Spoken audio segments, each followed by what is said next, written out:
Hi hello ಸ್ನೇಹಿತರೆ ನಮಸ್ಕಾರ. ನಾನು ನಿಮ್ಮ ಜೆ.ಡಿ. ಶ್ರೀನಾಥ್ ರಾಯ್ಡರ್. ಇವತ್ತು ವಿಡಿಯೋ ಮಾಡುತ್ತಿರೋ ಉದ್ದೇಶ ಏನಂತಂದರೆ, ಆಲ್ರೆಡಿ ಟೈಟಲಲ್ಲಿ ನೋಡಿರ್ತೀರ ಬೈಕ್ ಟ್ಯಾಕ್ಸಿ ಬಗ್ಗೆ ಏನಾಯಿತು ಅಂತಂದ್ಬಿಟ್ಟು ತುಂಬ ಜನ ಡಿ ಎಮ್ ಮಾಡ್ತಾ ಇದ್ದಾರೆ. ಇನ್ಸ್ಟಾಗ್ರಾಮಲ್ಲಾಗಲಿ, ಯೂಟ್ಯೂಬಲ್ಲಾಗಲಿ, ಫೇಸ್ಬುಕ್ಕಲ್ಲಾಗಲಿ ತುಂಬ ಜನ ಮೆಸೇಜ್ ಮಾಡ್ತಾ ಇದ್ದಾರೆ, ಬ್ರೋ ಬೇಗ ತಿಳಿಸ್ಕೊಡಿ ಏನಾಯಿತು ಅಂತ. ಸೊ ನೆನ್ನೆ ಏನಾಯಿತು ಅಂತಂದರೆ, ವಾದ ವಿವಾದಗಳೆಲ್ಲ ನಡೆದು ಅದು ಇದು ಅಂತಂದ್ಬಿಟ್ಟು, ಮತ್ತು ಫ್ಯೂಚರಲ್ಲಿ ಬೈಕ್ ಟ್ಯಾಕ್ಸಿನೇ ತುಂಬ ಅನುಕೂಲತೆಗಳಿದೆ. ಇವಾಗಲೂ ಅಷ್ಟೇ ದಯವಿಟ್ಟು ಬೈಕ್ ಟ್ಯಾಕ್ಸಿನ ನಮಗೆ ಕೊಡಿ ಅಂತಂದ್ಬಿಟ್ಟು ನಮ್ಮ ಏನೋ ಈ ಬೈಕ್ ಟ್ಯಾಕ್ಸಿ ಕಡೆಯವರು ಲಾಯರ್ ಬಂದುಬಿಟ್ಟು ಜಡ್ಜ್ ಹತ್ರ ರಿಕ್ವೆಸ್ಟ್ ಮಾಡ್ಕೊಂಡ್ರಂತೆ. ಇವಾಗಲೆಲ್ಲ ಫ್ಯೂಚರಲ್ಲಿ ಕೂಡ ತುಂಬ ಯೂಸ್ಫುಲ್ ಆಗೋದು ಬೈಕ್ ಟ್ಯಾಕ್ಸಿನೇ ಅಂತಂದ್ಬಿಟ್ಟು ಕೇಳಿದಾಗ, ಆಮೇಲೆ ಅದು ವಾದ ವಿವಾದಗಳೆಲ್ಲ ನಡೀತಿದ್ದಾಗ ಅವರು ಇದ್ಕೊಂಡು ಕೇಳಿದ್ರಂತೆ, ನೋಡಿ ಸರ್, ಇವಾಗ ಇನ್ನು ಎಲ್ಲ ನಮ್ಮ ದೇಶದಲ್ಲಿ ಎಲ್ಲೂ ಇಲ್ಲ ಬೈಕ್ ಟ್ಯಾಕ್ಸಿ, ಕರ್ನಾಟಕದಲ್ಲಿ ಮಾತ್ರ ಕೊಡಿ ಅಂತಂದ್ಬಿಟ್ಟು ಅಂತ ಇದ್ದರೆ ಏನೋ ಓಕೆ, ಹೆಂಗೆ ಇಷ್ಟು ಸ್ಟೇಟಲ್ಲಿ ಕೊಟ್ಟಿಲ್ಲ, ಈ ಕರ್ನಾಟಕದಲ್ಲಿ ಮಾತ್ರ ಹೆಂಗೆ ಕೊಡೋಕ್ಕಾಗುತ್ತೆ ಅಂತಂದ್ಬಿಟ್ಟು ಹೇಳ್ಬೋದು. ಆದರೆ 11 ಸ್ಟೇಟ್ಗಳಲ್ಲಿ ಬೈಕ್ ಟ್ಯಾಕ್ಸಿ ರನ್ ಆಗ್ತಾ ಇದೆ. ಇವಾಗ ನಮ್ಮ ಕರ್ನಾಟಕದಲ್ಲಿ ಮಾತ್ರ ಯಾಕೆ ರನ್ ಆಗ್ತಾ ಇಲ್ಲ? ಆ್ಯಂಡ್ ಇನ್ನೊಂದು, ಕೇಂದ್ರ ಸರ್ಕಾರನೇ ನಮಗೆ ಬೈಕ್ ಟ್ಯಾಕ್ಸಿ ಮಾಡ್ಕೋಬೋದು ಅಂತಂದ್ಬಿಟ್ಟು ಹೇಳಿದೆ ಅಲ್ವಾ. ಸೊ ಇಷ್ಟು ರಾಜ್ಯಗಳಲ್ಲಿ ನಡೀತಾ ಇದೆ, ಅದಕ್ಕೋಸ್ಕರ ನಮ್ಮ ಕೇಂದ್ರ ಸರ್ಕಾರ ಕೂಡ ನಮಗೆ ಕರ್ನಾಟಕದಲ್ಲಿ ಬೈಕ್ ಟ್ಯಾಕ್ಸಿ ರನ್ ಮಾಡ್ಬೋದು ಅಂತಂದ್ಬಿಟ್ಟು ಹೇಳಿದ್ದಾರೆ. ದಯವಿಟ್ಟು ಆದಷ್ಟು ಬೇಗ ಬಿಟ್ಕೊಡಿ ಅಂತಂದ್ಬಿಟ್ಟು ನಮ್ಮ ಏನು ಬೈಕ್ ಟ್ಯಾಕ್ಸಿ ಕಡೆ ಇರೋ ಲಾಯರ್ ಬಂದುಬಿಟ್ಟು ಅದರ ಕೇಳಿದಾದ್ಮೇಲೆ ಅದು ವಾದ ವಿವಾದಗಳೆಲ್ಲ ನಡೀತಾ ಹಾಗೆ ಮುಂದೆ ತಳ್ಕೊಂಡು ಹೋಗ್ತಾ ಇದ್ದಾರಂತೆ. ಇವಾಗ ಏನು ಅಂತಂದರೆ, ಆಲ್ಮೋಸ್ಟ್ ಬರ್ಬೋದು, ಒಂದು 99.99% ಬರ್ಬೋದು, 1% ಮಾತ್ರನೇ ಚಾನ್ಸಸ್ ಇಲ್ಲ ಅಂತಲೂ ಹೇಳ್ಬೋದು. ಯಾಕೆ 99.99% ಅಂತ ಇದ್ದೀನಿ ಅಂತಂದರೆ, ಇವಾಗ ಕೇಂದ್ರ ಸರ್ಕಾರ ಅನುಮತಿ ಕೊಟ್ಟಿದೆ, ನಿಮ್ಮ ರಾಜ್ಯ ಸರ್ಕಾರದ ಅನುಮತಿ ಬೇಕು ಅಂತಂದ್ಬಿಟ್ಟು ಎಲ್ಲ ಕಡೆನೂ ಆಲ್ಮೋಸ್ಟ್ ಲೀಗಲಾಗಿ ನಡೀತಾ ಇದೆ ಬೈಕ್ ಟ್ಯಾಕ್ಸಿ. ಅದರಲ್ಲಿ ಕೇಂದ್ರ ಸರ್ಕಾರ, ನಮ್ಮ ರಾಜ್ಯ ಸರ್ಕಾರ ಮಾತ್ರ ಯಾಕೆ ತಲೆ ಕೆಡಿಸ್ಕೊತಾ ಇಲ್ಲ ಅಂತಂದ್ಬಿಟ್ಟು ಅಂದರೆ, ನಮ್ಮ ರಾಜ್ಯ ಸರ್ಕಾರಕ್ಕೆ ಈ ಆಟೋ ಡ್ರೈವರ್ಸು ಎಲ್ಲ ಒತ್ತಡ ಮಾಡಿ ರಿಕ್ವೆಸ್ಟ್ ಮಾಡ್ಕೊಂಡಿದ್ದಾರೆ ಅಂತಂದರೆ, ಈ ಥರ ಬೈಕ್ ಟ್ಯಾಕ್ಸಿ ಬಂದರೆ ನಮ್ಮ ಜೀವನಗಳಿಗೆ ತುಂಬ ತೊಂದರೆ ಆಗುತ್ತೆ, ನಮಗೆ ಏನು ಅನುಕೂಲತೆಗಳಿರಲ್ಲ, ನಮಗೆ ಅದರಿಂದ ತುಂಬ ಹೊಡೆತ ಆಗುತ್ತೆ ಅಂತ ಅಂದ್ಬಿಟ್ಟು ಈ ಆಟೋ ಡ್ರೈವರ್ಸ್ ಎಲ್ಲ ಹೋಗ್ಬಿಟ್ಟು ನಮ್ಮ ರಾಜ್ಯ ಸರ್ಕಾರ ಹತ್ರ ತುಂಬ ರಿಕ್ವೆಸ್ಟ್ ಮಾಡ್ಕೊಂಡಿದ್ದಾರಂತೆ. ಅದಕ್ಕೋಸ್ಕರ ಅವರು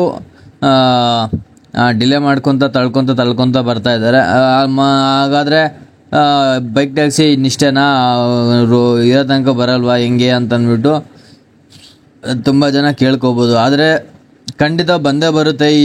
ಇವಾಗ ಏನು ಅಂತಂದರೆ, ನಮ್ಮ ಕೈಯಲ್ಲಿದ್ದರೆ ಏನು ಅಂದರೆ, ಆಯಿತು ಹೋಗೋ ನಿರ್ಧಾರ ಮಾಡ್ಕೊಬಿಡ್ಬೋದು ಅಂತಂದ್ಬಿಟ್ಟು, ಇಲ್ಲ ಅಂತ ಹೇಳ್ಬಿಡ್ಬೋದು, ಇಲ್ಲಾಂದರೆ ಹೌದು ಅಂತ ಅಂದ್ಬಿಟ್ಟು ಹೇಳಿಬಿಡ್ಬೋದು. ಏನೋ ನಮ್ಮ ಕೈಯಲ್ಲಿದ್ದರೆ.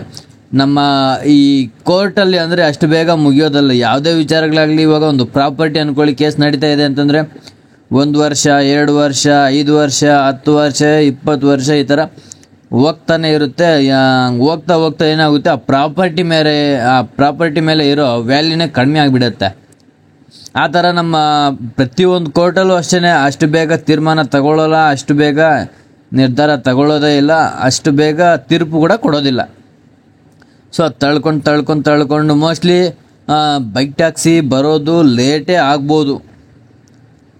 ಯಾಕಂತಂದರೆ ನೋಡ್ತಾ ಇರೋ ಸಿಚುವೇಶನ್ಸು ನಮ್ಮ ರಾಜ್ಯ ಸರ್ಕಾರ ತಲೆ ಕೆಡಿಸ್ಕೊತಾ ಇಲ್ಲ. ಅದು ರಾಜ್ಯ ಸರ್ಕಾರ ತಲೆ ಕೆಡಿಸ್ಕೊಂಡ್ರೆ ಬೇಗ ಬಂದುಬಿಡುತ್ತೆ. ನೋಡಿದ್ರೆ ನಮ್ಮ ರಾಜ್ಯ ಸರ್ಕಾರ ತಲೆ ಕೆಡಿಸ್ಕೊತಾ ಇಲ್ಲ ಬೈಕ್ ಟ್ಯಾಕ್ಸಿ ಬಗ್ಗೆ. ಸೊ ಅದಕ್ಕೋಸ್ಕರ ತುಂಬ ಲೇಟ್ ಆಗ್ಬೋದು ಅಂತ ನಾನು ಹೇಳ್ತಾ ಇದ್ದೀನಿ. ಯಾಕಂದರೆ ಇವಾಗ ರಾಜ್ಯ ಸರ್ಕಾರ ತಲೆ ಕೆಡಿಸ್ಕೊಂಡಿದ್ದೆ, ಆಯಿತು ಕೊಡ್ಬೋದು ಅಂತಂದರೆ ಹೈಕೋರ್ಟು ಆದಷ್ಟು ಬೇಗ ಕ್ಲಿಯರ್ ಮಾಡುತ್ತೆ. ಇವಾಗ ನಮ್ಮ ರಾಜ್ಯ ಸರ್ಕಾರ ಏನು ಮಾಡ್ತಾ ಇದೆ, ಅದ್ರ ಬಗ್ಗೆ ತಲೆನೇ ಕೆಡಿಸ್ಕೊತಾ ಇಲ್ಲ. ಇಲ್ಲ ಬೇಡ ಅಂತಂದ್ಬಿಟ್ಟು ಹಂಗೆ ತಳ್ಕೊಂಡು ಹೋಗ್ತಾ ಇದ್ದಾರೆ. ಸೊ ಆದ ಕಾರಣದಿಂದ ಬೈಕ್ ಟ್ಯಾಕ್ಸಿ ಅನ್ನೋದು ತುಂಬ ಡಿಲೇ ಆಗ್ತದೆ. ಇಲ್ಲ ನಮ್ಮ ರಾಜ್ಯ ಸರ್ಕಾರದ್ದು ಅನುಮತಿ ಇರಲಿಲ್ಲ ಅಂತಂದಿದ್ರೆ ಆಲ್ಮೋಸ್ಟ್ ಇಷ್ಟೊತ್ತಿಗೆ ಯಾವಾಗಲೂ ಬಂದುಬಿಡ್ತಾ ಇತ್ತು ಬೈಕ್ ಟ್ಯಾಕ್ಸಿ. ನಮ್ಮ ಕೋರ್ಟ್ ಏನಿದೆ, ರೂಲ್ಸ್ ರೆಗ್ಯುಲೇಷನ್ಸ್, ಸರ್ಕಾರ ಈ ಥರ ರೂಲ್ಸ್ ಮಾಡ್ಬೋದು ಅಂತಂದ್ಬಿಟ್ಟು ಹೇಳಿದ್ದಾರೆ ಅಂತಂದ್ಬಿಟ್ಟು ಇಷ್ಟೊತ್ತಿಗೆ ಯಾವಾಗಲೂ ಕೊಟ್ಬಿಡ್ತಾ ಇತ್ತು. ಆ್ಯಂಡ್ ಇನ್ನೊಂದೇನು ಅಂತಂದರೆ, ಆ ಥರ ಇವಾಗ ಪರ್ಮಿಷನ್ ಕೊಟ್ಬಿಡೋದಕ್ಕೆ ಇವಾಗ ತುಂಬ ಜನ ಅಂದ್ಕೊಳ್ಳೋದೇನೆಂದರೆ ನಮಗೆ ಎಲ್ಲೋ ಬೋರ್ಡಲ್ಲಿ ಕೊಡಬೇಕು ಅಂತ ಅಂದ್ಬಿಟ್ಟು ಇವಾಗ ಎಲ್ಲೋ ಬೋರ್ಡ್ ಪರ್ಮನೆಂಟಾಗಿ ಫುಲ್ ಟೈಮ್ ಮಾಡ್ತಾ ಇರೋದು ಒಂದು ಸ್ವಲ್ಪ ಜನ ಇರ್ತಾರೆ. ಇವಾಗ 1,00,000 1,50,000 ಬೈಕ್ ಟ್ಯಾಕ್ಸಿ ಕೆಲಸ ಮಾಡ್ತಿದ್ದಾರೆ ಅಂತಂದರೆ ಅದರಲ್ಲಿ ಒಂದು 50% ಮಿನಿಮಮ್ ಅಂದರೆ ಒಂದು 50% ಪೀಪಲ್ಸು ಏನು ಪಾರ್ಟ್ ಟೈಮಾಗಿ ಮಾಡ್ಕೊತಿದ್ದಾರೆ. ಯಾರು ಈ ಸ್ಟೂಡೆಂಟ್ಸು ಮತ್ತು ಅಲ್ಪ ಸ್ವಲ್ಪ ಸಣ್ಣ ಪುಟ್ಟ ಜಾಬ್ಗಳಿಗೆ ಹೋಗೋರು ಇರಲಿ ನಮಗೆ ಏನಾದರೂ ಸ್ವಲ್ಪ ಖರ್ಚುಗಳಾಗುತ್ತೆ ಅಂತ ಅಂದ್ಬಿಟ್ಟು ವಾಲೆಟ್ಗೋಸ್ಕರ ಒಂದು ಸ್ವಲ್ಪ ಪಾರ್ಟ್ ಟೈಮ್ ಮಾಡ್ಕೊತಾ ಇರ್ತಾರೆ. ಅವ್ರಿಗೆಲ್ಲ ತುಂಬ ತೊಂದರೆ ಆಗಿಬಿಡುತ್ತೆ. ಅಷ್ಟೇ ಅಲ್ಲ, ಇವಾಗ ಎಲ್ಲೋ ಬೋರ್ಡ್ ಬಂದುಬಿಟ್ರೆ ಈ ನಾರ್ತ್ ಈಸ್ಟ್ ಯಾರಾದರೂ ಇದ್ದಾರೋ ಈ ನಾರ್ತ್ ಕಡೆ ಏನೋ ಬಿಹಾರ್ ಮುಂಬೈ ಈ ಕಡೆಯಿಂದ ಬಂದಿರೋರು, ನೇಪಾಳ ಕಡೆ ಬಂದಿರೋರು ಅವ್ರಿಗೆಲ್ಲನೂ ಎಲ್ಲೋ ಬೋರ್ಡ್ ಮಾಡಿಸ್ಕೋಬೇಕು ಅಂದರೆ ಈ ಕಡೆ ಅನುಮತಿ ಸಿಗೋದಿಲ್ಲ. ಬಿಹಾರ್ ಗಾಡಿ ಬೇರೆ ಸ್ಟೇಟ್ಗಳ ಗಾಡಿಗಳಿಗೆ ಈ ಕಡೆ ಬೈಕ್ ಟ್ಯಾಕ್ಸಿ ಮಾಡೋದಕ್ಕೆ ಸಿಗೋದಿಲ್ಲ. ಸೊ ಆದ ಕಾರಣದಿಂದ ಇವಾಗ ಒಂದು 5,000 ನಾನು ಎಕ್ಸಾಂಪಲ್ ಹೇಳ್ತಾ ಇದ್ದೀನಿ, ಒಂದು 5,000 10,000 ಜನ ಇದ್ದಾರೆ ಬೆಂಗಳೂರಲ್ಲಿ ಬೈಕ್ ಟ್ಯಾಕ್ಸಿ ಮಾಡೋರು. ಅಷ್ಟು ಜನ ಬೆಂಗಳೂರೆಲ್ಲ ಸರೌಂಡಿಂಗ್ ಮಾಡೋದಕ್ಕಾಗೋಲ್ಲ. ಏನಿಲ್ಲ ಅಂತಂದ್ರೆ ಮಿನಿಮಮ್ ಅಂದರೆ ಒಂದೊಂದು ಏರಿಯಾಗಳಲ್ಲಿ ಒಂದು 5-10 ಜನ ಇದ್ದೇ ಇರ್ತಾರೆ ಏನು ಬೈಕ್ ಟ್ಯಾಕ್ಸಿ ಮಾಡೋರು. ಅಂಥದ್ರಲ್ಲಿ ಇವಾಗ ಈ ಚಿಕ್ಕಪೇಟೆ, ಮೆಜೆಸ್ಟಿಕ್ಕು, ಈ ಶಿವಾಜಿನಗರ ಈ ಸೈಡ್ ಅಂದರೆ ಬೇಜಾನ್ ಜನ ಬೇಕೇ ಬೇಕಾಗುತ್ತೆ. ಯಾಕಂದರೆ ಆ ಕಡೆ ಟ್ರಾವೆಲ್ ಮಾಡೋರು ಜಾಸ್ತಿ.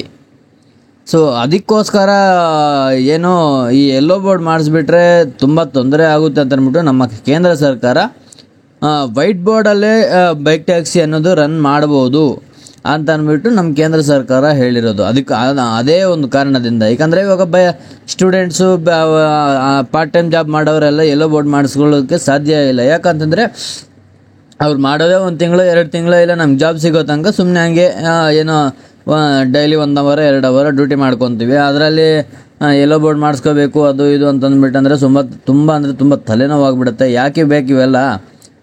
ಏನೋ ಒಂದು ಸ್ವಲ್ಪ ದುಡಿಮೆ ಮಾಡ್ಕೊಂಡು ಸುಮ್ಮನೆ ಇದ್ಬಿಡ್ತೀವಿ. ಅದಕ್ಕೆಲ್ಲ ನಾವು ಎಲ್ಲೋ ಬೋರ್ಡ್ ಯಾಕೆ ಮಾಡಿಸ್ಕೋಬೇಕು ಅಂತಂದ್ಬಿಟ್ಟು ಪ್ರತಿ ಒಬ್ಬರೂ ಪಾರ್ಟ್ ಟೈಮ್ ಮಾಡೋರು ಯಾರು ಮಾಡಿಸ್ಕೊಳ್ಳೋದಿಲ್ಲ. ಇವಾಗ ಫುಲ್ ಟೈಮಾಗೆ ಮಾಡ್ತಾ ಇರ್ತಾರೆ. ಅವರು ಒಂದು 6 ತಿಂಗಳು 1 ವರ್ಷನ ಮಾಡಿಬಿಟ್ಟು ಸುಮ್ಮನೆ ಆಗಿಬಿಡೋಣಪ್ಪ, ಇವೆಲ್ಲ ಏನಕ್ಕೆ ಜಾಸ್ತಿ ತೊಂದರೆ ಆಗುತ್ತೆ ಅಂತ ಅಂದ್ಬಿಟ್ಟು ಒಂದು ಸ್ವಲ್ಪ ದಿನ ಮಾಡ್ಕೊಳ್ಳೋಣ ಅಂತಂದ್ಬಿಟ್ಟು ಬಂದಿರ್ತಾರೆ. ಇವಾಗ ಎಕ್ಸಾಂಪಲ್ ಆಗಿ ಯಾರೋ ಒಬ್ರು ಒಂದು ರೈಡರ್, ಇವಾಗ ಎಕ್ಸಾಂಪಲ್ ನನ್ನನ್ನೇ ತಗೊಳ್ಳಿ, 1 ವರ್ಷನ 2 ವರ್ಷನ ಮಾಡಿಕೊಂಡು ಇವಾಗ ಹೋಗ್ಬಿಡೋಣಪ್ಪ, ಏನಕ್ಕೆ ಪರ್ಮನೆಂಟ್ ಆಗಿದ್ದು ಮಾಡೋಕ್ಕಾಗಲ್ಲ, ಮೇಲೆ ಬಾಣಲಿ ಆಗಿಬಿಡುತ್ತೆ, ಕೆಳಗಡೆ ಎಲ್ಲ ಮತ್ತೆ ಊರಿಗೆ ಡೈಲಿ ಕೆರ್ಕೊಳ್ಳೋ ಪರಿಸ್ಥಿತಿ ಆಗಿಬಿಡುತ್ತೆ. ಇವೆಲ್ಲ ಯಾಕೆ ಇಷ್ಟು ರಿಸ್ಕ್ ಯಾಕೆ ತಗೋಬೇಕು ಅಂತ ಅಂದ್ಬಿಟ್ಟು ತುಂಬ ಜನ ಏನೋ ಒಂದು ಸ್ವಲ್ಪ ಪಾರ್ಟ್ ಟೈಮಾಗೆ ಫುಲ್ ಟೈಮ್ ಇದ್ದರೂ ಕೂಡ ಒಂದು 6 ತಿಂಗಳು 1 ವರ್ಷನ ಮಾಡ್ಕೊಂಡು ಹೋಗ್ಬಿಡೋಣ, ಕಮಿಟ್ಮೆಂಟ್ಸು ಏನೋ ಸಾಲಗಳು ಏನಾದರೂ ಇದ್ದರೆ ಸಾಲಗಳು ತೀರಿಸ್ಕೊಬಿಟ್ಟು ಆಮೇಲೆ ಹೋಗ್ಬಿಟ್ಟು ಏನು ಸಣ್ಣ ಪುಟ್ಟ ಕೆಲಸ ನೋಡಿಕೊಂಡು ಇದ್ಬಿಡೋಣ ಅಂತ ಅಂದ್ಬಿಟ್ಟು ತುಂಬ ಜನ ಇರ್ತಾರೆ. ಸೊ ನಾನು ಮ್ಯಾಟ್ರಿಗೆ ಬಂದುಬಿಡ್ತೀನಿ, ಬೇಜಾರು ಮಾಡ್ಕೋಬೇಡಿ. ಏನಪ್ಪ ಏನು ಕೋರ್ಟ್ ನೋಟಿಸ್ ಏನು ಬಂದಿದೆ, ಅವರು ಏನು ಹೇಳಿದ್ದಾರೆ ಜಜ್ಮೆಂಟ್ ಬಗ್ಗೆ, ಅದು ಬಿಟ್ಬಿಟ್ಟು ಎಲ್ಲನೂ ಮಾತಾಡ್ತಾ ಇದ್ದಾನಲ್ಲ ಅಂತ ಅಂದ್ಬಿಟ್ಟು ನೀವು ಕೇಳ್ಬೋದು. ಸೊ ಏನು ಹೇಳಿದೆ ಅಂತಂದರೆ ಈ ಗುರುವಾರ ಇತ್ತಲ್ಲ, ಸ್ವಲ್ಪ ಅಪ್ಡೇಟ್ ಬರೋದೆಲ್ಲ ಲೇಟ್ ಆಯಿತು. ಗುರುವಾರ ಇದ್ಕೊಂಡು ಅದು ಪೋಸ್ಟ್ಪೋನ್ ಮಾಡಿದ್ದಾರಂತೆ, ವಾದ ವಿವಾದಗಳೆಲ್ಲ ನಡೆದು ಮತ್ತು ಇವತ್ತು ಶುಕ್ರವಾರಗೆ ಮುಂದೂಡಿದಾರಂತೆ. ಮೋಸ್ಟ್ಲಿ ಗೊತ್ತಿಲ್ಲ ಯಾವಾಗ ಜಜ್ಮೆಂಟ್ ಬರುತ್ತೆ ಅಂತ ಅನ್ನೋದು. ಹೋಪ್ಸ್ ಅಂತೂ ಇಟ್ಕೊಳ್ಳೋಕೆ ಹೋಗಬೇಡಿ, ಯಾಕಂದರೆ ಕೋರ್ಟಲ್ಲಿ ಅಷ್ಟು ಬೇಗ ಕೇಸ್ ಅನ್ನೋದು ಕ್ಲಿಯರ್ ಆಗೋದಿಲ್ಲ. ಸೊ ಇವತ್ತು ಶುಕ್ರವಾರ, ಇವತ್ತೇನು ಅಪ್ಡೇಟ್ ಬರುತ್ತೆ ಅಂತ ಅಂದ್ಬಿಟ್ಟು ನಾನು ಕಾಯ್ತೀನಿ. ಕಾಯ್ದುಬಿಟ್ಟು ನಿಮಗೆ ತಿಳ್ಕೊಂಡು ಹೇಳೋದು ನನ್ನ ಜವಾಬ್ದಾರಿ ಇರುತ್ತೆ. ನಾನು ಅದನ್ನು ಹೇಳ್ತೀನಿ. ನಿನ್ನೆ ಏನು ಸ್ವಲ್ಪ ಅರ್ಜೆಂಟ್ ಕೆಲಸದಿಂದ ನಾನು ಸ್ವಲ್ಪ ಬ್ಯುಸಿ ಇದ್ದೆ, ಅದಕ್ಕೋಸ್ಕರ ನಾನು ಅಪ್ಡೇಟು ನನಗೆ ಬೇಗ ತಿಳಿಲಿಲ್ಲ ಆ್ಯಂಡ್ ನಾನು ತಿಳ್ಕೊಳ್ಳೋ ಪ್ರಯತ್ನ ಮಾಡಿಲ್ಲ, ಯಾಕಂದರೆ ಸ್ವಲ್ಪ ಬ್ಯುಸಿ ಇದ್ದೆ. ಸೊ ಇವತ್ತೇನಿದೆ ಅಪ್ಡೇಟ್ ಏನು ಬರುತ್ತೆ ಎಲ್ಲ ತಿಳ್ಕೊಂಡು ನಿಮಗೆ ಆದಷ್ಟು ಬೇಗನೆ ಇವತ್ತು ಈವ್ನಿಂಗ್ ಒಳಗಡೆ ನಾನು ವಿಚಾರವನ್ನು ಅಪ್ಡೇಟ್ ಮಾಡ್ತೀನಿ. ಸೊ ಇನ್ನೂ ಯಾರೆಲ್ಲ ನಮ್ಮ ಚಾನಲ್ನ ಸಬ್ಸ್ಕ್ರೈಬ್ ಮಾಡ್ಕೊಂಡಿಲ್ಲ ಅಂತಂದರೆ ಬೇಗ ನಮ್ಮ ಚಾನಲ್ನ ಸಬ್ಸ್ಕ್ರೈಬ್ ಮಾಡ್ಕೊಳ್ಳಿ. ಮತ್ತಷ್ಟು ಅಪ್ಡೇಟ್ಗಳನ್ನ ಕೊಡ್ತಾ ಇರ್ತೀವಿ. ಸೊ ಇಷ್ಟು ಹೇಳ್ತಾ ನಾನು ಮಾತು ಮುಗಿಸ್ತಾ ಇದ್ದೀನಿ. Thank you so much. Bye.